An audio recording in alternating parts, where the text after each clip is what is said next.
สบายดีทุกคนมื้อนี้เปิดคลิปมาด้วยความเงียบๆแจ่มใสนะจ๊ะ EP 2กันต่อเลยจ้ามื้อนี้วุฒิก็ยังอยู่ที่ห้องหมอการแพทย์พื้นเมืองจีนสวรรค์ปักกิ่งเนาะสถานที่ตั้งอยู่บ้านสะพานเหนือเมืองไก่สอนแข้งสวรรค์เขตนะเจ้านะมื้อนี้วุฒิก็ได้มา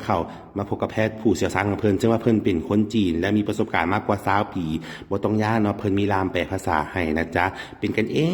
งเนาะและเพิ่นกวดและให้คำปรึกษาเนาะเกี่ยวกับพยาธิเพศชายสำหรับผู้ใดเนาะที่ว่ามีปัญหาเกี่ยวกับน้องชายเนาะมาปรึกษาเพิ่นได้นะจ๊ะตอนนี้กำลังเจาะเลือดเพื่อไปกวดสุขภาพเลยนะจ๊ะมือทานหมอเพิ่นก็เบานี่ออกมาด้วยความยิ้มแย้มบ่เจ็บบ่ปวดอย่างเลยจ้าและที่สำคัญนะจ๊ะอยู่นี่ค่าใช้จ่ายบ่แพงจ้าเพิ่นรับผ่าตัดเนาะลิสีดวงภายใน30นาทีบ่มีบาดแผลบ่มีเลือดเนาะไปนำใช้ชีวิตได้ปกติคือเก่าเลยเนาะและที่สำคัญเนาะถ้าผู้ใดเนาะอยู่ต่างแขงเพิ่นมีที่พักให้ฟรีเลยนะจ้าแล้วก็เลี้ยงข้าว2ค่าพร้อมนะจ้าสำหรับผู้ใดที่ว่าผ่าตัดไงแล้วมีการพักฟื้นนะจ๊ะตอนนี้วุฒิกำลังขึ้นไปนะจ๊ะชั้นที่2เพื่อไปกวดสอบภายในนะเพิ่นจะพาไปกวดภายในนี่เห็นบ่ทานหมอเพิ่นก็มือเบานะจ๊ะแบบว่าสบายกันเลยนี่หมอฮอดตอนจ่ายเงินราคากวดพยาธิเริ่มต้นเนาะเพียง100,000 กีบเท่านั้น